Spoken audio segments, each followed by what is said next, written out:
Government agencies in the Biden and Newsom administrations must have special teams. Their entire job is just to harass Elon Musk and all of his companies. The nonsense that they are chasing is beyond horrific. They need to leave Elon alone to improve our lives, not start lawsuits and investigations over nothing.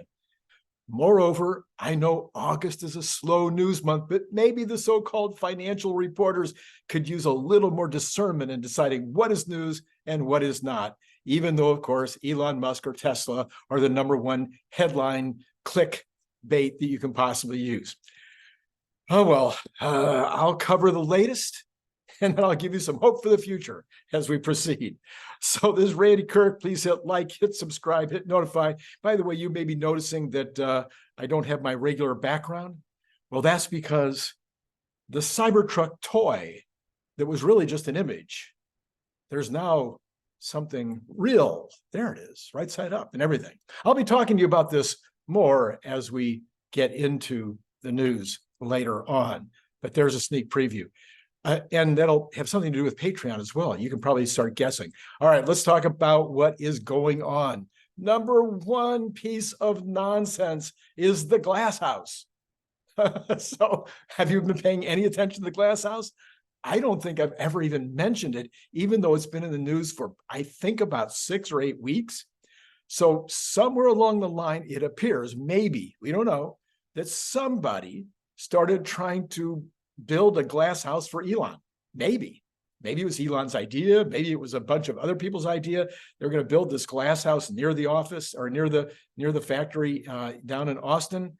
I don't know. I mean, I was always, taking a pretty nice office. Usually 20 by 20 was my favorite size with glass on one whole side.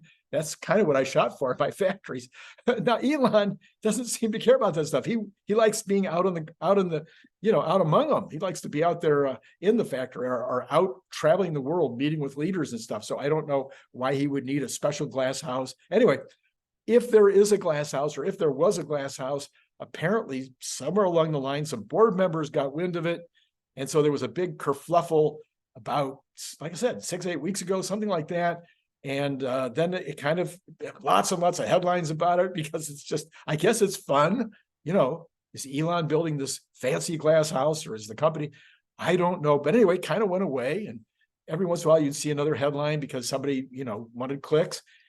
Now, believe it or not, the Department of Justice and the SEC are investigating to find out whether there might have been some kind of secret expenditure on behalf of the CEO of Tesla in the form of a glass house that would have potentially been against SEC rules in terms of the fact that it was a secret and there was no disclosure of this benefit. I don't know what to tell you. Elon is techno king. Typically, you might think he wouldn't want a glass house because it's really hard to stow thrones in a glass house. I'm really sorry I said that. Will you forgive me? Anyway, does the SEC and the Department of Justice not have enough to do? Does the Department of Justice, they could start working on some of the, some laptop story or something. Anyway, let's move along. Then there was #2, NHTSA, the National Highway Transportation, whatever their name is. They're investigating something to do with the FSD and something called Elon mode. Believe it or not, yes. So somewhere along the line, it is claimed, or some people believe, that there's a mode that some people have in their FSD, which allows them to have less attention, less times that they have to touch the wheel, or less attention on the driver or something, and that this is Elon mode. Now, maybe Elon's the only one that has it, or maybe he has it and some of the other drivers that are employed by Tesla have it, or maybe employees have it, or maybe, there's some fancy, maybe Chuck Cook, maybe just Chuck, do you have it? I don't know. So NHTSA needs to get involved. So they send a letter, and now it's headlines that somehow there's an Elon mode and that those people have to pay less attention. Are you kidding me? All right, let's see. Then it goes, of course, we have the distracted driving. So somebody felt and went to the California Highway Patrol and felt they should issue a ticket to Elon over the drive last Friday night. The Highway Patrol has decided not to. And the grounds would have been that he ran a red light. Now, as far as I can tell, the car went about a foot into, well, moved a foot, may not have even gone into the intersection. Have you ever been sitting at a red light and you've moved a foot, or even moved maybe into the intersection a foot? Is that running a red light? Anyway, and then the other claim was that he was a distracted driver because he was talking into a camera and using a camera while he was driving. How do we know that? Who was driving?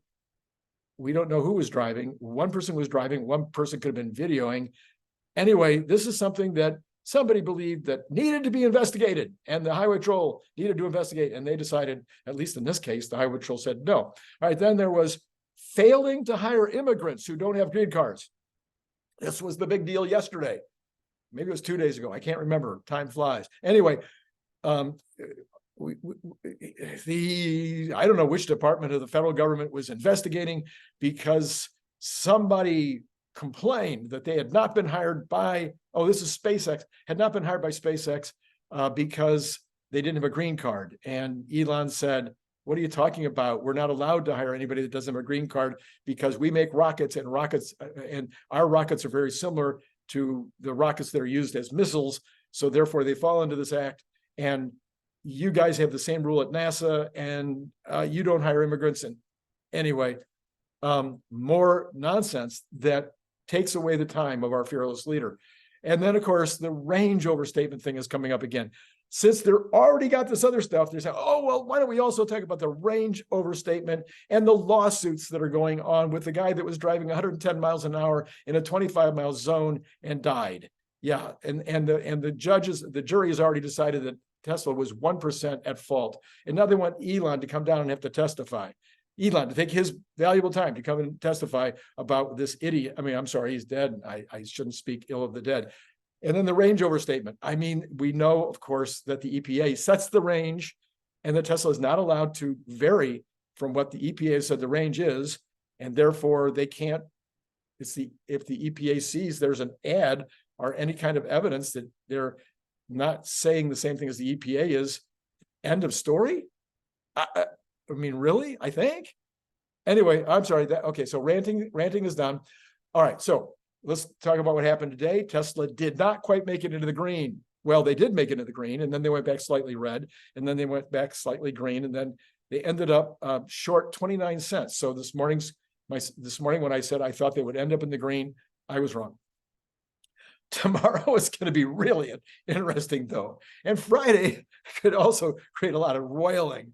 But I'm sticking to my theory. If the PCE comes in tomorrow under 4%, or even at 4, but I would rather 3.9, 3.8. I would love to see 3.5.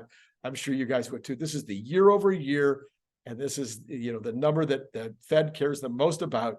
So I'm hoping for 3.9 or less, and if it does, the bull is on. And that pretty much means it won't, if that happens, pretty much doesn't matter what the employment numbers are on Friday. Now, obviously, if it's a massive, crazy number, or if the year over year increase in wages is, 5% or something, these things are not going to happen. It's not. So I don't think that that's going to matter very much on Friday if the PCE hits the numbers I want it to hit. And then the bull is on. Tesla goes to 300 very soon. I've been saying as early as Tuesday, because Monday, the stock market's not open. Earlier, I had said Monday. Anyway, but no later than October 2nd, when the numbers come out for Tesla for the third quarter. But I think it'll happen way before October 2nd, and maybe someday next week, as early as Tuesday. I mean, we were at 260 today. That's only 40 away. Tesla could do that in one day. All right, pending home sales were way up, and the street missed this by a mile. They were expecting a decrease of 0.6% month over month, but instead they had an increase of 9%. I'm sorry, 0.9%. That's close to 1% though. This is in spite of the high interest rates and the low inventories. But you see what's going on here. The last estimate I saw, 32% of all home purchases right now are cash. and 15% of all purchases are investors. So you got 15% that are investors coming in with all cash. And then you got another 17% that are senior citizens, either buying for themselves or buying for their kids or their grandkids, coming in with all cash. So, you know, so they don't care what the interest rates are. It's all cash. Anyway, month over month, the the pending home sales were down 14% from last year's number on a year-over-year basis. That's not unexpected because there is no inventory. All right, retail inventories were up just a bit, and wholesale inventories were down like 0.1%. Neither of these was enough to show a trend or to send hope to manufacturers of better days ahead. Okay, so now there's been a lot of speculation about Highland. I'm going to cover that in detail in a minute, but first, I really do want to tell you about one of the most fun products I've seen. I'm a product guy. I've been a product guy my whole life. I love product, and this has to be one of the most fun products I've seen in a very long time. So a guy named Dale, he's in the promotional products business, like I was for 20 years. And Dale sends me this gift in the mail. You'll notice it is a Tesla Cybertruck. It is thick. Look at it. It is the same, exact same thickness of the stainless steel that will be used in the Tesla Cybertruck. And I mean, it's so good looking. Everything about it is total quality. It's also, it is a a bottle opener. Okay, there you go. It's a bottle opener. And so, and then in addition, it has a magnet on the back. You can stick it on your refrigerator, so you can keep it right on your refrigerator. Use it as a bottle opener. Everybody's going to comment on it. It's like how much more fun does it get than that? So then, I guess the way that it gets to be a lot more fun is if it also comes in camouflage. So you need one of each. You need one of each of these, or it comes in a gift box because that's, of course it does. The gift box is like an Apple quality with a magnetic latch and all this. I mean, this is how it's just beautiful. So you can get these right now. All you got to do is send $25 to paypal.me/Randy Kirk. That information will be down below. Or the other option is you can join my Patreon at the $10 level. And if you do that, you'll get one as well. We just need your address. We'll ship it to you right away. Probably start shipping maybe as early as Friday, maybe as late as Monday. But anyway, they'll be going out right away. These are in stock, ready to go. So look in the description below. And I think it's like one of the coolest products I've seen in a very, very long time. All right, let's talk about Highland. Okay, number one, Warren Redlick wants to know, is there such a thing? He's been claiming for months there's no such thing as a Project Highland. The new upgrades on the Model 3 will just be so-so. Then we've got some weird YouTuber who wonders whether the product coming out of Fremont will be the same as the one coming out of Shanghai, or whether there'll be some slight differences between those two because the markets are different. That weird YouTuber would be me, okay? And then there's Electric Viking. He wonders whether they're going to make the Highland version of the Model 3 in Germany too. And I've been asking that question for more than a year, because originally when they started the Fremont factory, started talking about that a couple of years ago, however long that's been, 3 years ago, when they started talking about it, they were going to make the Model 3 there too. And so we've had multiple sightings in Europe over the last week, and that caused Sam to wonder maybe they're going to make it in Germany as well. Now, why would they do that? One, I believe the original plan was to do that because this car should sell extremely well in Europe. And if the revised model is a hit, then we're likely to see very big increases. And if they make it in Berlin, that would free up production to be sold to China and the other export markets out of Shanghai. So then what are you going to do about the United States? What if it's a big hit in the United States too? I can see them potentially having Fremont go over and use one more line, one of the Y lines, to make the 3s in Fremont, and then dramatically increase the Model Ys down in Austin, because they have the ability to dramatically increase that over time. But over the next few months, they could be really switching that up. So anyway, that's That's what I think is going to happen. I don't know. Maybe none of that's going to happen. All I know right now is I believe there's a Highland. I believe we'll see it soon. And I hope it's really cool. And I hope it is $27,000 base price in China and 32, 33 in the United States. That would be very cool. All right. If you didn't already know it, it is the intention of this channel to try and provide content that you're not going to find anywhere else. Now, there are times when there's crossover. There's times when I'm going to talk about stuff that other guys are talking about because it's necessary for this channel in order to be complete in how I see things. But I'm mentioning that right now because today, Dylan Loomis on Electrified, he's the only guy that I watch every single day. Never miss him. Okay. I mean, there's a lot of guys I like. You know, some of them, they're on my channel. I have them on as guests. But Dylan Loomis, no, watch him every single day. Cannot miss it. Well, you would be wise today to go check out Dylan Loomis's episode today, because he had a bunch of stuff about Jeff Dom. He had a bunch of stuff about the NVIDIA cluster, stuff that I'm not going to cover, and he did a brilliant job of doing it. So check that out. All right. As to the markets, any idea I had this morning or last week or the week before that or the week before that about maybe we're getting ready for a rotation out of the techs and the NASDAQ into, you know, the general, more, you know, broad market? Nope, still not happening. The NASDAQ outstripped the S&P and the Dow again today. So the tech is still getting all the love. Tesla likely was impacted today by some of these small, irritating headlines that I just mentioned above. If you Google Tesla news right now, it's all that stuff is first before they get to any of the good stuff, like the China numbers that are probably going to be a record quarter, like the Europe numbers, where they're almost doubling last year's numbers, like the Australian numbers, which are triple what they were last year. I don't know. Shouldn't those things be a little higher on the page? Yeah. Okay, so oil staying right around 82, just a little under 82. Now that the hurricane has passed, it'll be I'm very sorry to hear folks having trouble down in Florida over the hurricane and maybe now on the East Coast. Anyway, but it did probably affected oil. Could see oil going back to 80 or maybe even lower. It was starting to trend down into the 78 range and even below that. So hopefully we're going to start heading back down on oil. The 10-year bond yield is still in the 4.11 range. That is excellent. It's down a little bit in the pre-market. And tomorrow morning, if the PCE comes in right, we could see it go below 4. That would be amazing. The other indices, the Dow, the NASDAQ, et cetera, in the pre-market are up a little bit right now. As noted earlier, I might be out a few minutes late tomorrow morning, because I want to have time to fully digest all the PCE info, and there's a lot, okay, and it's nuanced. So if I'm a little late, you'll know that's what I'm doing. And when I say a little late, like 10 minutes late, this will be the most important regular reporting that we will have until the CPI, you know, next month.